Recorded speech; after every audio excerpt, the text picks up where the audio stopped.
In the previous Sundays, we talked about the secret of grace giving, isn't it? Tanda pa nyo yung sikreto? The secret or the keys of grace giving, which was demonstrated by the Macedonian believers in 2 Corinthians chapter 8, verses 1 to 5, na kung saan this believer was able to give despite of deep poverty and persecution, and yet out from their heart, they be able to give liberally, they able to give generously, because they have surrendered themselves to God, who is the source of everything. Right? So no matter what their condition or what our condition may be, they have that kind of willing heart to give even sacrificially. Last Sunday, we also follow up that message in 2 Corinthians chapter 8, and we continue on in verse 6 down to verse 15, and that's the performance of the grace giving. So, sinabi yung key or secret. Ngayon, sinabi doon sa following verses was the performance of doing it. And Paul challenges the Corinthians on this, making the Macedonian believers as their example. So now that the Lord has told them, as you grow, not only to them, but also to us, as we grow maturely in our faith, in utterance, the way be able to speak about the grace of God and be able to proclaim the gospel of God to others, no? We also grow in the love of God and to the love to others. We also must grow in the grace of giving. And that's what the Bible is teaching us. So perform what you have learned in your heart. Be encouraged to do it willingly, not of necessity, and sabi, no? Not grudgingly, but willingly to complete your joy and eliminate the sinful nature of greediness. Yan ang sabi sa atin. So today, we'll continue on our message in chapter 9. Right? So in chapter 9, verses 1 through 6, again, is an encouragement. So let's talk now in verse 6, 7, and 8. And let's see the important key points in grace giving, from the seed to the soul to the bountiful supply. No? From sower to the soul of believers to the bountiful supply of the God who will supply to us. And I hope you will love hearing that and drive you to become a blessing to others and to the Lord that have saved us. Amen? Okay kayo dyan? All right. So first one that I would like you to see in 2 Corinthians chapter 9, verse 6. All right? Can teens recite this? 2 Corinthians 9, verse 6. Reading all together now, please. But this I say, he which soweth sparingly shall reap also sparingly. And he which soweth bountifully, soweth,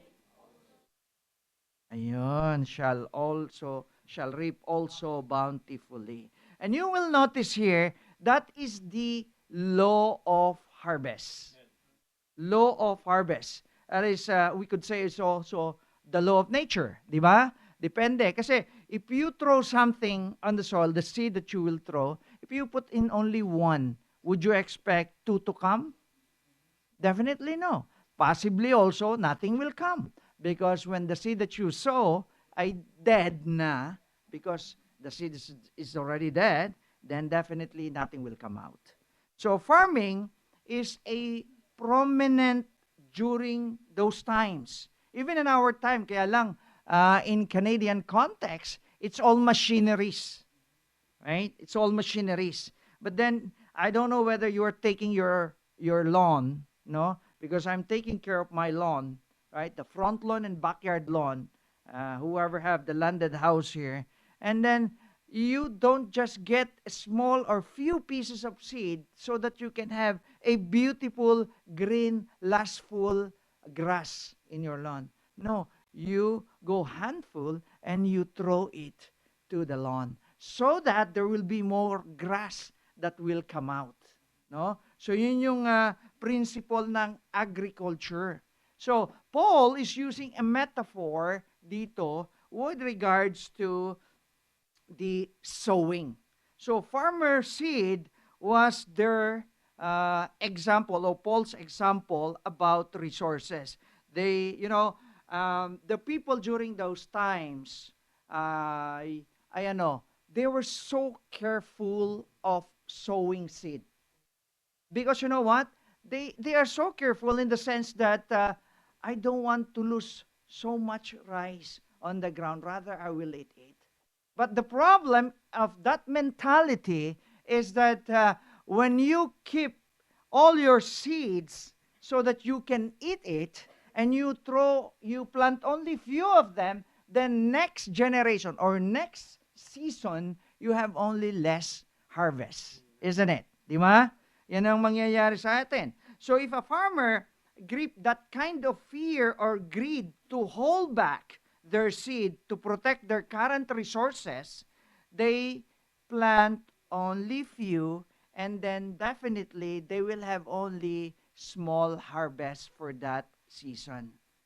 So we have to sow more seeds and expect that the seeds that we have sown will give us a great harvest. And that's the law of harvest. So what can we see in this? Now, what we can see in this, those engineers here. First one you can see here is the so-called mathematical proportionality. No? Mathematical, kahit naman siguro hindi ka engineer or good in maths, maiintindihan mo to, that there is proportionality in there. Or we can use also the word reciprocity. No? Kung ano yung binigay mo, yun din yung babalik sa'yo. Depending on how many we plant, that would be what we would harvest. Don't expect that you harvest something when you don't plant anything. Right? If you plant only few veggie seeds in your backyard, then don't expect that you have a continuous supply of veggies in your garden. So, I remember in 2018, I plant a lot of okras, ano pa yun? Ampalayas, eggplant, tomatoes, and then I could see my garden full. Pinamimigay ko pa sa aking, I give it away to my neighbors. But then, the following 2 years, I restrict my planting in my backyard. Only few of them. And not even give me an enough supply for me and my wife to eat a vegetable that I like. No? So, ganun, makikita nyo talaga yung proportionality eh. So, we should be bold enough to sow more to get more out of it. Because you cannot expect more from a less, right? From a few planting. It is always the principle of proportionality. And you cannot break this principle unless God intervenes. Right? Mark chapter 4, verse 24, it says here, "And he said unto them, Take heed what ye hear, with what measure ye mete, it shall be measured to you." Remember that word, with what measure ye mete, it shall be measured to you. And unto you that hear shall more be given. For he that hath, to him shall be given. Tandaan nyo yung verse about the talent. Yung may 10 talents, they given more. But the one who have 1 talent, and he didn't use it, it has been taken away from that person. So yan yung principle na yan. He hath not, from him shall be taken even that which he had. Even the one that you have, because you don't sow it, will be gone one day. All right? So second, why is it in this verse? Is because there is a mistrust on the outcome. And that should not happen to a believer or Bible believer. that you have a mistrust on the outcome, or you are not believing on what God has promised to you. Paul has mentioned this principle of proportionality because the Corinthians might be worried to give as many, right? Because they feel lost. Pag binigay nila yon, parang ang ramdam nila is, I will be losing, I don't have any more. Right? So, anong ginawa? China-challenge siya ni Paul so that they will be not hesitant to give. No? They were not alone. In reality, many Christians has the kind of heart na kung saan ay merong unbelief with regards to grace giving. There are a lot of believers who can believe in the Bible, everything that is written in it, except the grace of giving. Yun ang challenge na marami, no? They can believe that God can bring them to heaven, can take them to heaven, that God can bless them, that God can take them there, that God can protect them, that God can answer their prayers. But when they said the grace of giving, they are afraid. They can't believe. And that's a reality. All right? Because we are still in human form and we still have that kind of covetousness, greediness, holding back, and whatever you may call it. All right? Until such time, the Bible said, you release it and you step on the hand of God. All right? So, this kind of suspicion or mistrust will not reap you much or give you much because God might not be there for you to replenish the supply. Imagine if God is giving me something and I have my two hands to receive the blessing, right? But in that sense, I still holding a lot of thing in my hand, so I'm still holding this, and I'm holding this, all this blessing is with me. And God is saying, Larry, receive this. How could I receive when I'm still holding something? Right? Yun yung principle, no, na nandyan. So believers must trust the promise of God. We must believe the cycle of nature which God has designed and purposed for us. Take an example, yung snow. Did you see that there are a lot of snow and rain? So you know what happened? It always coming back. So one day it is there. Tomorrow, when it's becoming warm, there will be evaporation. Go to sky, it forms the condensation, and when the water is formed, it gives back to the earth. And then the same thing will happen. It will evaporate, condense, and then give back rain or snow, and then it's here. The same thing with the blessing of God. Amen po? Hindi natin mababago yung law of nature na yan. If we trust God, His law of proportionality and its cycles assure us that what you sow is what you reap. Psalms 37, verse 3, reading together now, please. Trust in the Lord and do good, so shall thou dwell in the land, and verily thou shalt be fed. That's the promise of God. You trust Him, all right? And He said, wherever you are, I will bless you, and verily, truly, I will feed you, no matter what. Okay? Knowing that what we sow is what we reap, that you should not mistrust the outcome of what you sow. Rather, believe on it, and then change your mindset. Change your mindset. Mindset change. Paul is now telling the believers that instead of doubting on how much harvest would I get, start asking this: what kind of harvest do I want to plant? Diba? Hindi mo tinatanong yung why should I sow this seed? Kundi you are asking, how much harvest do I want so that I could plant or seed? Yun ang dapat maging tanong natin. So when I was doing this, and I said, I'm asking myself, do I want more veggies this summer so that I can plant more seeds? Otherwise, I don't have more veggies next summer. Diba? So yun dapat maging tanong natin. what kind of result you are looking for, and that is what you need to sow today. So instead of being legalistic, that's the problem with many people, right? Even myself, okay? When I will start giving, I am so legalistic that I will think that how could it happen, right? How could this happen? But you know what? It happens, right? When I was, during that time, I start giving to my Lord, yung pag-aaral ko pa lang ng tithes, I cannot give. Laki naman itong tithes na to. Oo. So, anong nangyari? So, we challenge only.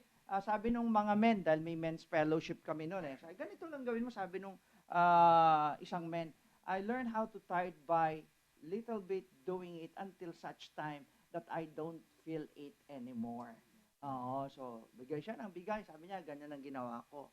So, naging regular sa bawat isang men noon na nagtatithe, Pero ngayon ito yung challenge Yung first fruit, paano ko ibibigay? You know what? I challenged my God. I said, Lord, you know what?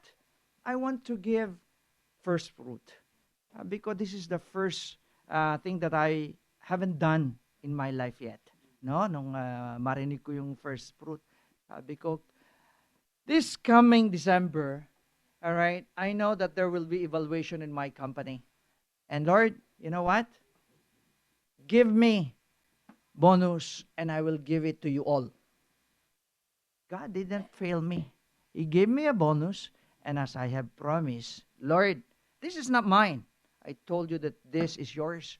I'll give it there. See? That's how God will answers your heart. Kapag tama yung heart mo. God, nag-complain pa nga sa akin si Marcy Sabi niya, hindi ko natikman yung bonus mo Sabi ko, magsabi ka sa Panginoon. Alright, di ba? Okay. So instead of being legalistic or being worried in our mindset, transform to a multiplication mindset. No? Ang ganda ng awitin natin kanina, di ba? Try me, prove me, test me. Dito yung kinuha. Dito nga ba kinuha? Doon yung kinuha sa, nasaan yun? Yan pala. Malachi chapter 3 verse 10. Reading together now, please. Bring ye all the tithes in the storehouse, that there may be meat in mine house, and prove me now herewith, saith the Lord of hosts, if I will not open you the windows of heaven, and pour you out a blessing, that there shall not be room enough to receive it. Imagine that. The Lord is challenging us, and He said, you know what, I have a lot of blessing here in heaven. I just need to open my windows and let it flow down to you, all right, so that you can bless. But you have to test me first. See if you will believe on me. All right? Yun ang sinabi niya. Do you believe in me? Then test me, and I will give it to you that you will receive. No room will be enough to contain the blessing that I can give you. Okay? So trust the Lord, for He is the one who give. Take into account the fishing of Peter. Let me give you another example here. Si Peter, ang sabi ni Lord kay Peter, after he's spoken, he used the boat and then he speak to the people. Sabi niya, sina Peter was fishing the whole night. And he's trying to fish, but they were not able to catch anything. No? And then the Lord, after speaking, He said in Luke chapter 5, verse 4, now when He had left speaking, He said unto Simon, or Peter, launch out into the deep and let down your nets for a draught. And Simon answering said unto him, Master, we have toiled all the night and have taken nothing. Nevertheless, at thy word, I will let down the net. Makita niyo, you will notice this, that Peter or Simon can say, no, I have done already, he said. All right? We have done all night. Okay? No need. I'll just get tired. All right? I already packed all my nets. I have to lay it down again. Right? So, he changed his mindset. He said, okay, Lord, I'll change my mindset that there is nothing in there. I'll believe on you. I'll transform what I need to. I'll transform my heart to believe on what you said. And what happened in verse 6? And when they had this done, they enclosed a great multitude of fishes, and their net break. You know, when the Lord has promised, He will surely do it. Surely yan. Now, it is, now, do we believe on His promise? No, Peter can remove his, Peter could not believe the Lord Jesus Christ or mistrust the possible outcome and did not and will not change his mind. Pero anong ginawa niya? Nag-change siya. He claimed what the Lord he said and he got a great catch. Isn't it wonderful? So don't be stingy to believe only in some part of the Bible, in some part of God's word, because you won't get God's limited provision. Kapag hinold back natin, no? I believe only in evolution, let's say example, or I believe only in this part of the Bible, then you only got that part of the Bible, right? That promise of God. Right? So the first one is the law of harvest. The second one is the liberty of the heart. Liberty of the heart. In 2 Corinthians chapter 9, verse 7, all right? Reading together now, please. Every man according as he purposeth in his heart, so let him give, not grudgingly, or of necessity, for God loveth a cheerful giver. Now, I could connect to this passage with the example of Macedonian believers who are in the poverty and persecution. No? Makikita natin na yung mga Macedonian believers ay yung salita na yan was drawing from them. No? Because these Macedonian believers have that kind of willing heart. They were pleading to Paul to give, to accept what they want to give. No? And they were not forced to give, but they were encouraged because they are happy givers. Yun sila. No, they are happy givers. Their generosity is what? They are driven by the right motive of the heart. Okay, so motive driven. In 2 Corinthians chapter 9, verse 7, ay makikita natin na every man according as he purposeth in his heart, ano sabi? Motive yan. Ano ba yung inilagay mo sa puso mo? Giving starts with a decision in the heart. It is a thoughtful, prayerful choice rather than a random, impulsive reaction to pressure to give. Ano? Huwag kang mape-pressure. Right? It must be coming from the heart. You need to ask yourself, what is my motive? Why will I give? What was my motive? Why I give the beggar in the junction of traffic light? Something na ganon. Di ba? Why Alexander the Great give a gold coin to a beggar, wherein it is a beggar, he can just give a silver coin. All right? Because that is what he purposed in his heart. No? So, we have to remember that God values what is in your heart. No? Tandaan niyo yung Matthew chapter 6, verse 19 to 20, that don't keep treasure in this earth that moth and thieves can steal, but invest in heaven, because from where your heart is, there your treasure also. No? So, a wrong motive will not be respected by God. Okay? Let me draw you back in Genesis chapter 4, verse 4 and 5. Reading together now, please. And Abel, he also brought of the firstlings of his flock, and of the fat thereof, and the Lord had respect unto Abel and to his offering. But unto Cain and to his offering he had not respect, and Cain was wroth, and his countenance fell. Oh, pareho magkapatid nagbigay ng offering. Right? But Cain, he gave an offering out from his heart as he follow and obey God. Well, Cain, out of his arrogance, he give whatever he want to give. And God was not happy of what he gave. So he accepted the offering of Abel. Oo, nagselo si Cain. You know what? Whenever we have that kind of attitude, it leads to sin. At yun ang nangyari kay Cain. Sabi ng Panginoon, Cain, dahil sa puso mo, the sin is there trying to control you. If you're not able to control that, if you are not able to resist the temptation, then it will drag you. At anong nangyari? Pinatay niya si Abel. Nakakalungkot, ano? Oh, hindi sana ganun tayo. Alright? When we give, it should not be hypocritical, no? Manner. Rather, we have the regards to the Messiah. No? Ang sabi kanina ni Bagay, thanks be to God for the unspeakable gift. Isn't it wonderful? Di ba? Right? So, second, you can see is the moral decision. The moral decision. So, 2 Corinthians 9:7 it said, so let him give not grudgingly and or of necessity. You know, this emphasizes about the willingness that comes from the place of personal conviction and ethical choice. True giving is done without compulsion. Remember that? Huwag yung napipilitan, but it is of our own and own free will from the very heart.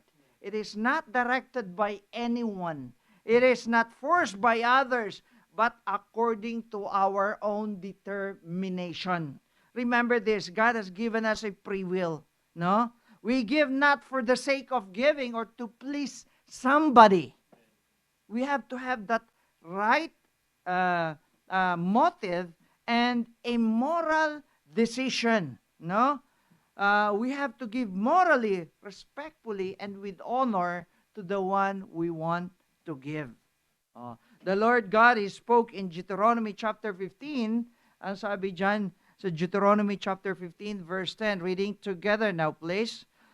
Thou shalt surely give him, and thine heart shall not be grieved when thou givest unto him. Because that for this thing the Lord thy God shall bless thee in all thy works and in all that thou puttest thine hand unto. So the Lord is saying now, if you give, and thine heart shall not be grieved, your heart should not be anong tawag dito? Complaining or murmuring or grudging or you being forced. And you know what? The Lord said, if you do that, all right, with the right heart, the Lord your God shall bless you in all your works and in all that you put in your hand. Amen po? And because of that, because of your right motive, your moral decision, you will have what? A merry heart. And that's the result there. Okay? Pagka you're complaining, definitely it's not a merry heart. It is a complaining heart ang mangyayari. But because you do that in the right thing, ang sabi ng Panginoon, you know what? I smile at you. I smile at you. For God loveth a cheerful giver. Amen? Yan ang makikita natin. Pagharap mo sa Panginoon, I smile at you. God loveth a cheerful giver. So, yan. No? Ultimately, we have to magnify the grace of God to us. We should mirror God's character and generosity. The Lord gave us Himself freely. Remember that. He didn't withhold anything. He gave us sacrificially. And the believer should model the same grace they have received through Jesus Christ. Yun ang ating model. No? Hindi ang model natin, yung mga mayayaman, those who rich people. That's not our model. Those are the people who just keep for themselves because they have no God or they don't trust God. Our model is the Lord Jesus Christ. Our giving should be characterized by cheerfulness. Diyan sa cheerful, ang root word niya sa Greek is hilarus. Di ba? Ngayon, kung titingnan ninyo sa English, ano yung hilarus? Hilarious. So, ibig sabihin, nagbibigay ka ng masaya. Oo, nagbibigay ka, pag ganun ba? Di ba? Oo, masaya ka eh. Oo, I give you the Lord. Ganon.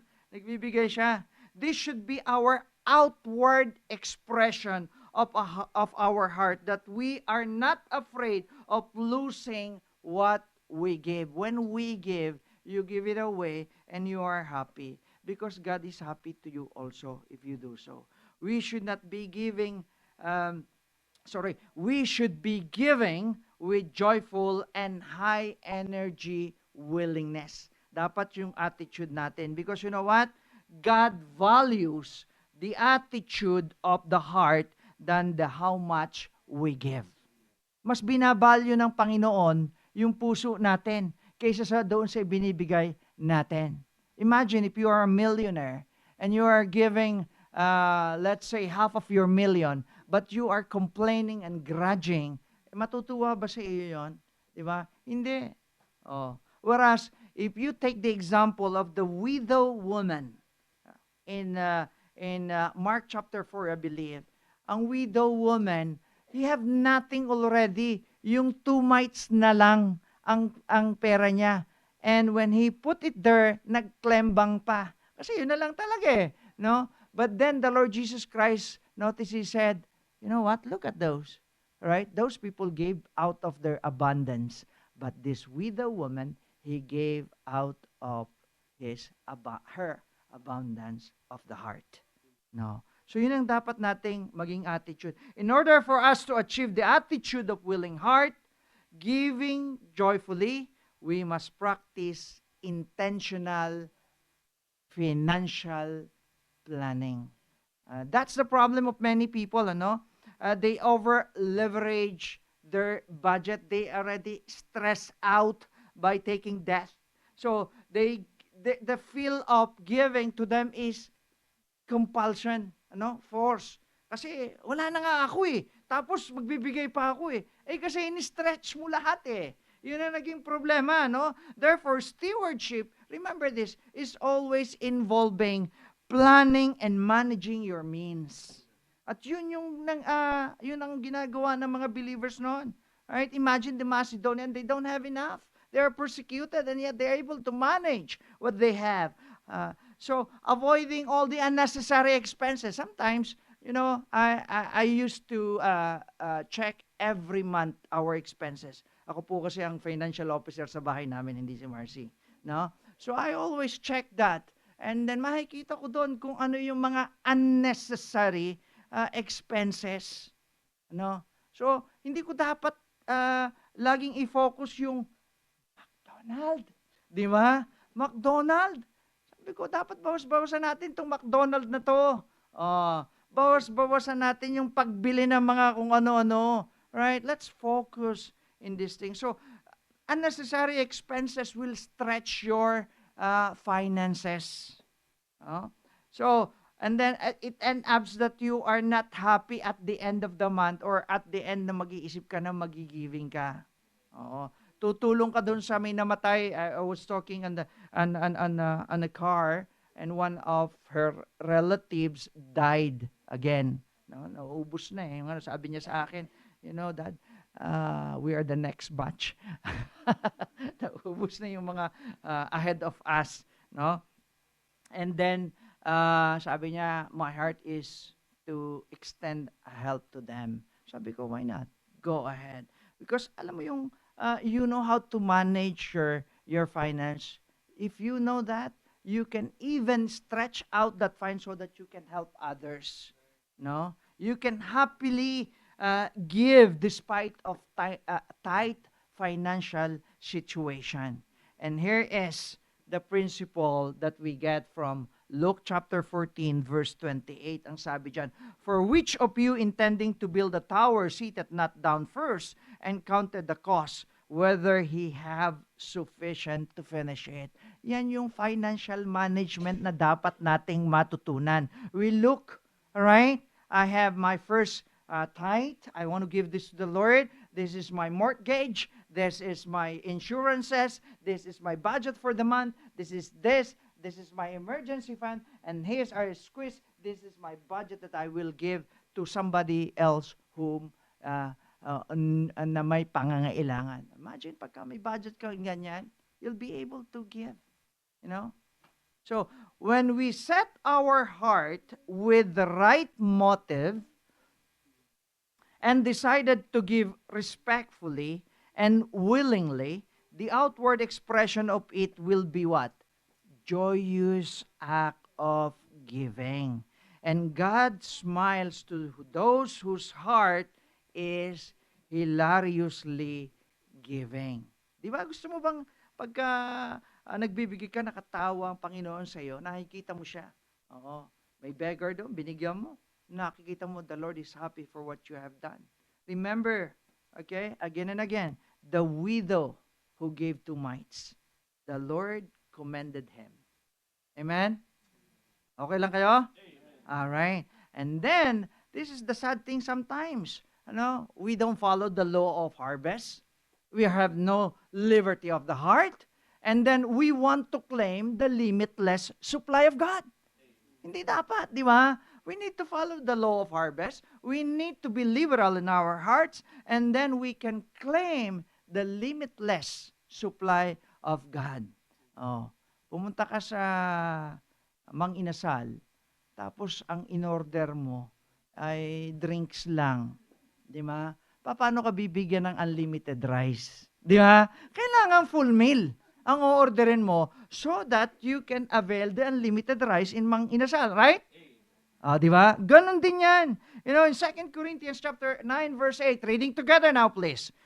And God is able to make all grace abound toward you, that ye always having all sufficiency in all things may abound to every good work. The primary fear behind of not giving or being stingy is the fear that they don't have enough, isn't it? Or they think they are scarcity, meron sila sa kanilang buhay. People often don't give because they were afraid. They don't have enough. They don't have something left behind for themselves. For God's children, this should not be our fear. Because God has promised in Matthew chapter 6. Ano sabi sa Matthew chapter 6 verse 33? Ano sabi diyan? But seek ye first the kingdom of God and His righteousness, and all these things shall be added unto you. Imagine, that's promise. He didn't say, and all the things that you need, some of it will be given to you. No, he said, sabi niya, and all these things shall be added unto you. The Bible gives us the assurance of a divine assurance, a guarantee, that God has the ability to give us and give unlimited supply. In Ephesians chapter 3 verse 20, reading together now please. Now unto him, ang sabi dyan? Mukhang nawala dyan. Okay, recite nyo, memory verse nyo yun dati, di ba? Alright? Ephesians chapter 3 verse 20. Now unto him that is able to do exceeding abundantly above all that we ask or think, according to the power that worketh in us. Yun yung promise ng Panginoon. He is that kind of God. So Paul make it clear, pinakita ni Paul in a very clear vision yung pagpapaliwanag niya rito. He shifted from the believer's attention of the limited capacity of man, because you are sowing a seed, if it's sparingly, you reap sparingly.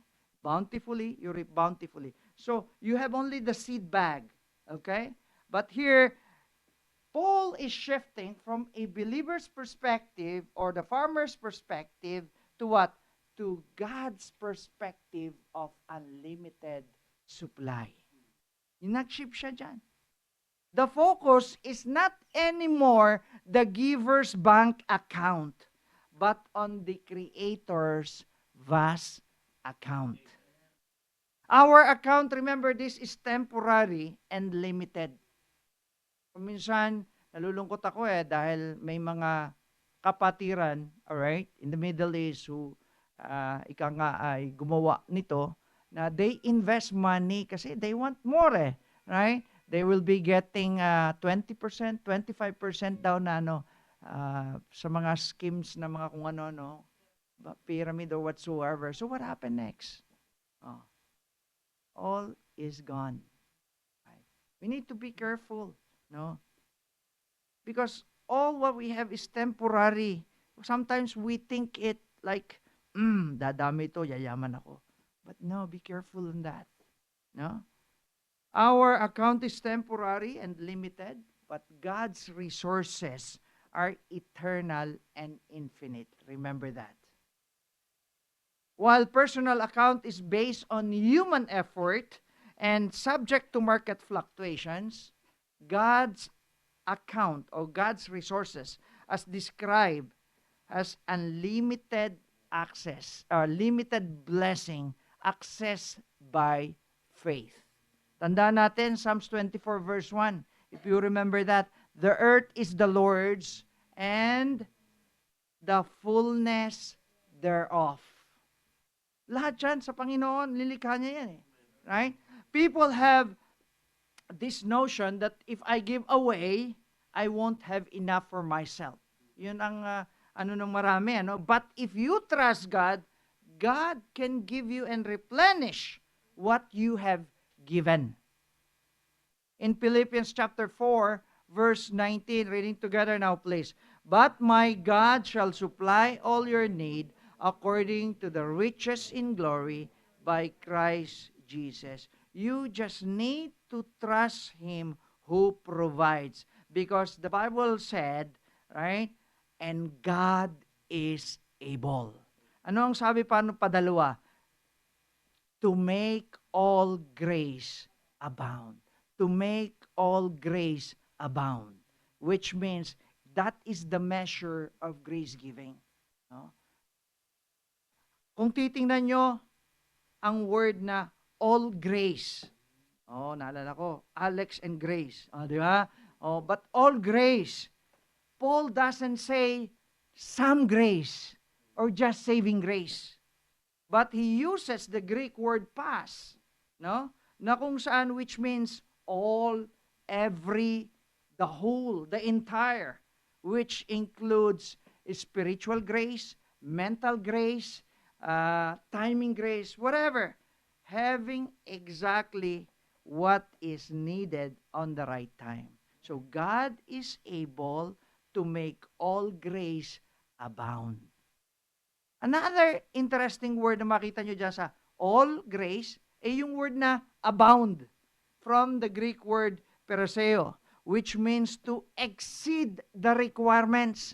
So, kasi pagka-abound, hindi yung eksakto lang. Naalala ko, tuwan-tuwa ako sa mga ugali nating mga nakakausap kong Pilipino.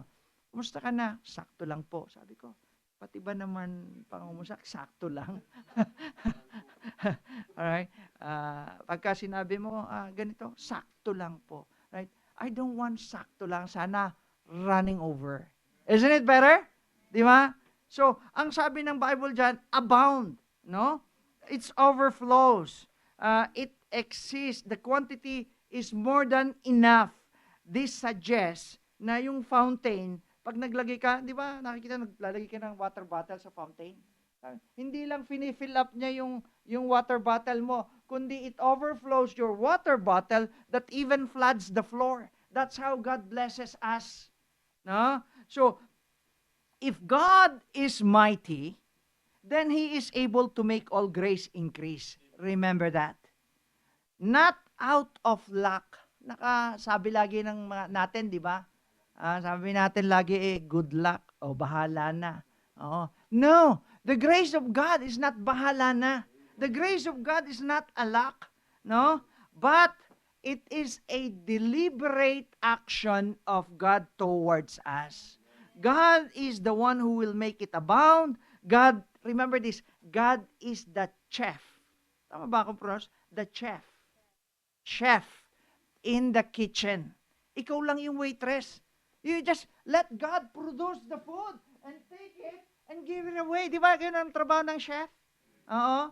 Oh, ganun din yung farmers. Ano ang trabaho ng farmers? They keep planting and then they will just call the people to harvest. I remember during our time, and then yung neighbor namin na may malapad na lupa, they plant, they seeding. Pag harvest time, they will announce it to the neighborhood who want to help yung mag-ani ng palay. Oo. So, God is like a farmer who just planting and producing. He's just like the manufacturer na naandyan yung supplies. You just need to take the supplies as God continue producing. Your job is to give. His job is to make and to replenish what you can give. Of course, you cannot give anything if you don't have, right? That's why God said, I will replenish it.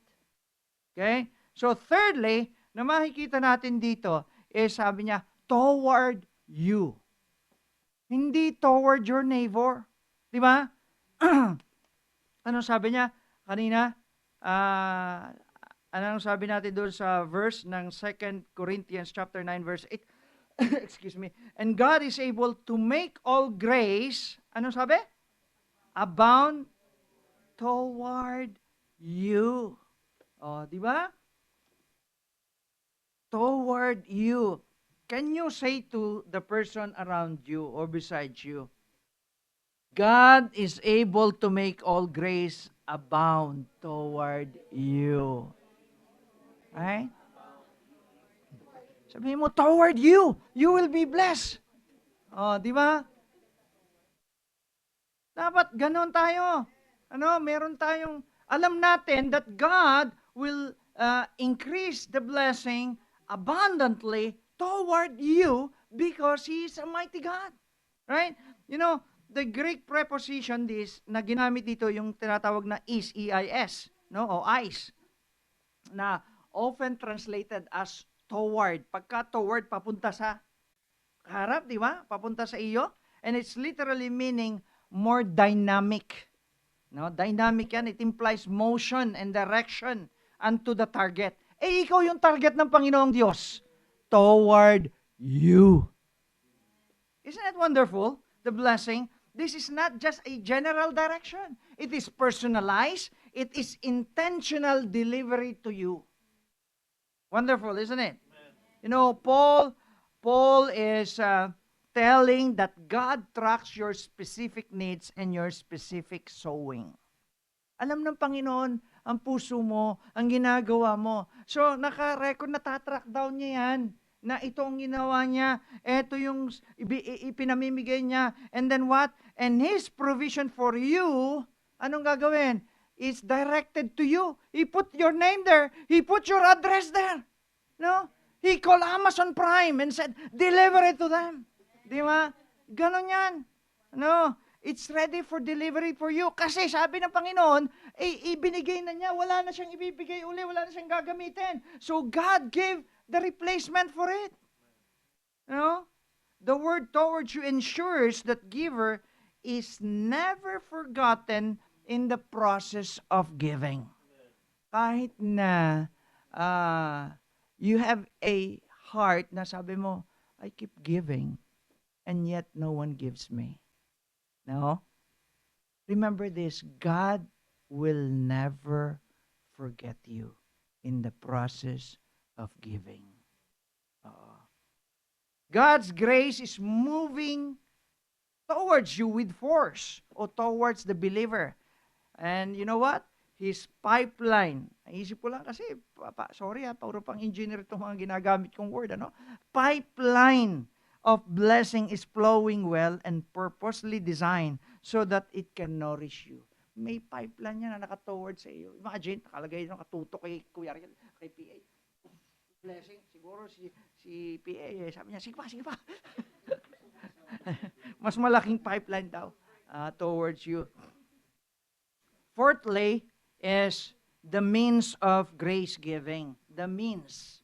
Kung merong person na mighty and able, kung mayroong measurement na ibibigay sa iyo, kung mayroong towards you, mayroong din means. of grace giving. Ang sabi ng 2 Corinthians chapter 9 verse 8, that you, no?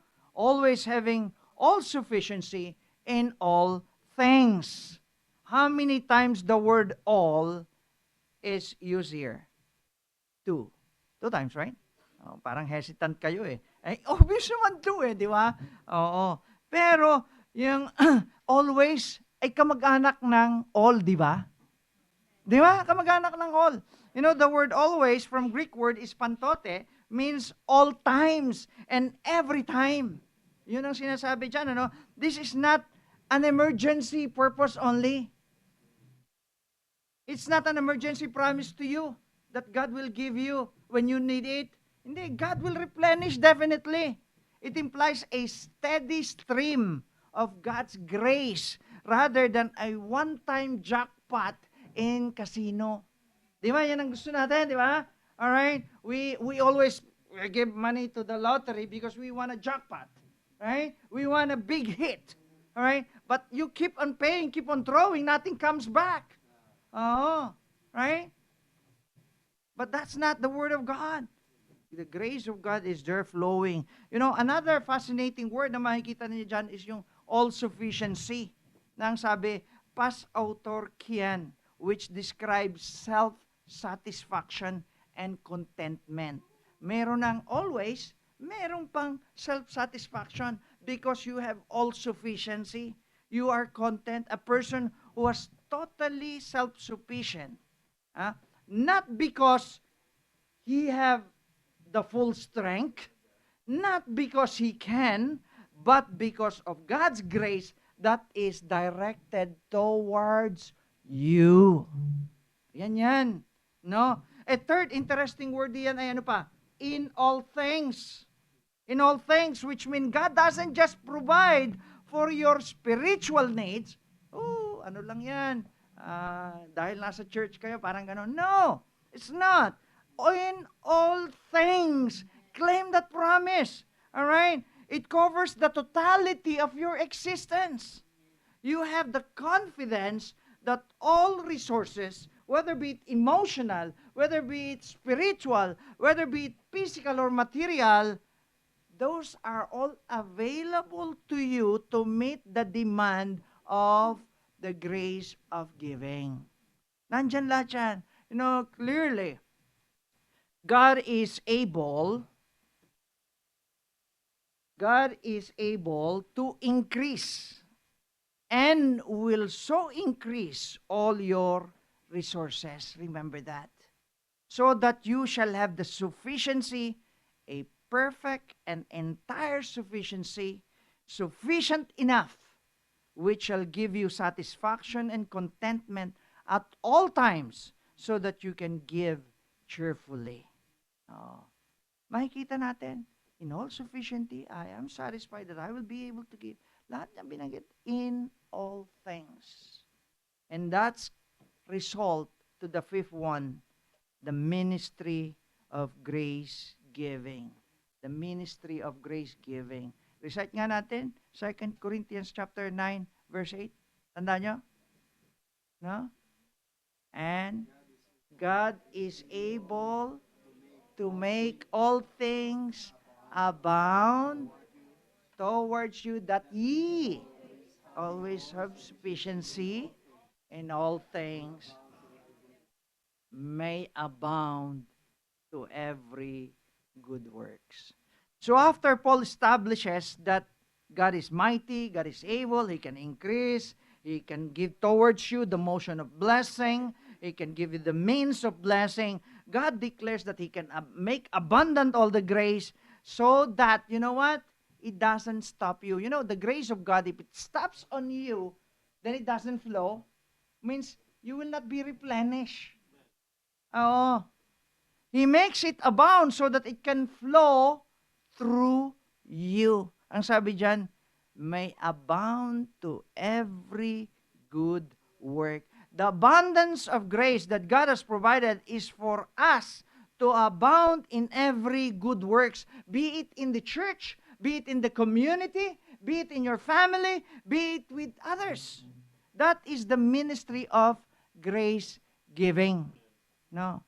So therefore, we should be like a river. Imagine niyo yung river, ha? You should be like a river, not a reservoir. When you say river, river continue flowing. All right? When you say reservoir, it just stay and stagnant. One day it will be dry up. Okay? So we should not be like reservoir that holds the water and never flows. Are you still okay? All right. So let me conclude here. In conclusion, many are not able to claim the unlimited supply from God. Why? Because they did not follow the law of harvest. That what you sow is what you reap. And also, they have not have the right attitude, character, and motive towards the willingness to be a generous giver, which God said, I love the cheerful givers. Diba? So remember this principle. The principle of grace giving is the divine cycle of generosity. I have made an example to you a while ago about the rain, right? The evaporation, the condensation, and the precipitation, and then it cycled back.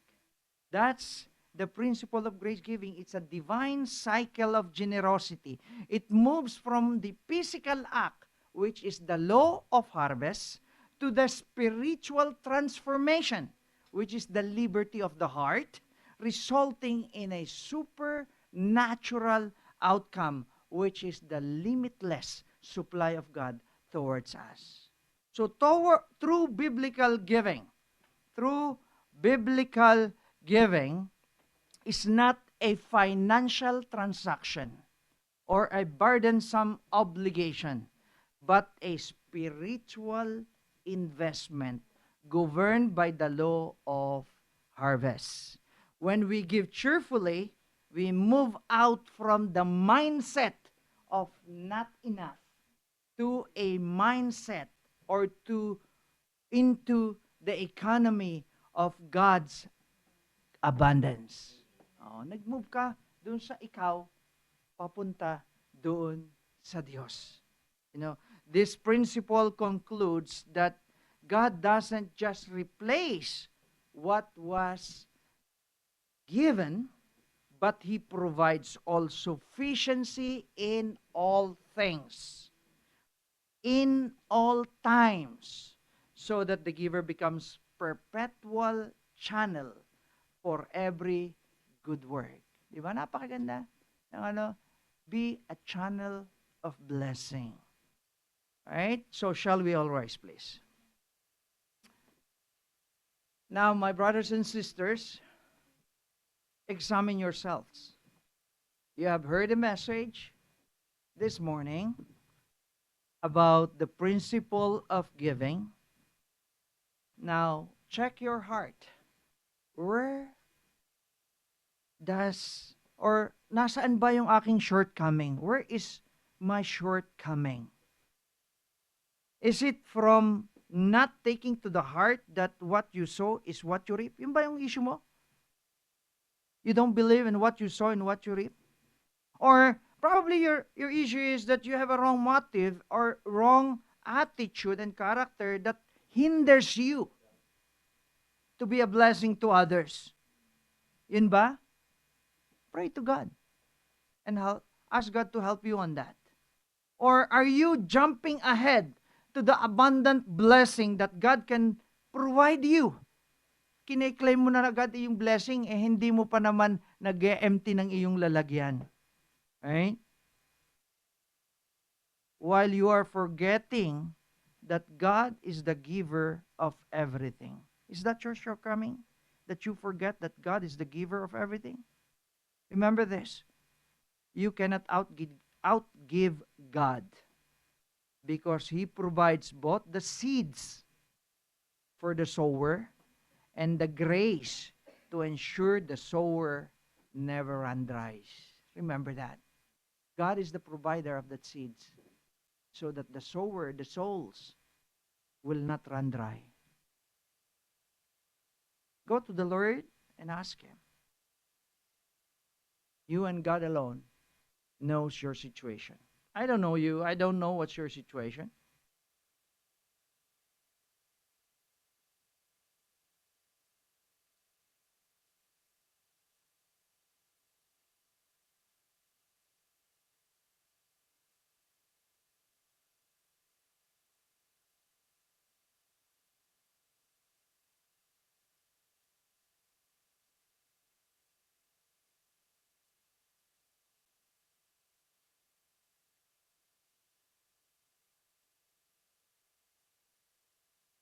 Heavenly Father, you know my heart. You know my attitude. You know my character. And not only me, you know every one of us personally, very well. So, Lord God, I pray that we don't only grow in our faith, in our utterance, in our knowledge, in our intimate love to you, but also in the grace of giving. Help us, O God, Lord, to find that way that we be able to channel or to make a blessing for others as well. Lord, you alone can make it, not me or not anyone else here. Because you know what, Lord? You are the giver, you are the provider, not us. We are just a channel of blessing. So please, Lord, may you please work in our hearts that we be able to do it for your glory and for your honor only, O God, Lord. Lord, if there is anyone here who struggle of surrendering themselves to you, of all the challenges to worship you, to come to you, Lord, please change their heart. Help them, O God, to find a way. Show them the way. Show them the truth. Show them the life that they may have changed and be transformed according to what you want them to be. As you said, that you want to transform us into a person that has that is acceptable with a willing heart in service to you. Lord, may you please work in each and every one of us. And may your blessing always abound to these people. For all this we pray. In the sweetest name of our Lord Jesus Christ, everyone say, Amen and Amen.